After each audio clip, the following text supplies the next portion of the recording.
نن به د ریمانډ په باره کې یو څه خبره وکړو. ریمانډ د مطلب مجرم ملزم چې ده هغه په ریمانډ کې ده.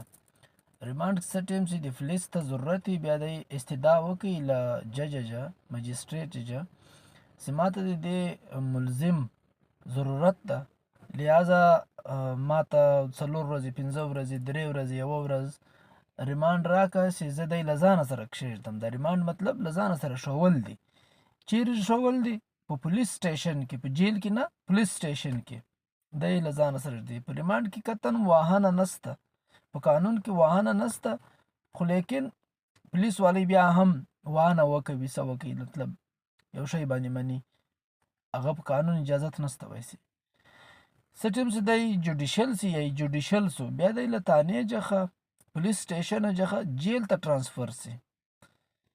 نو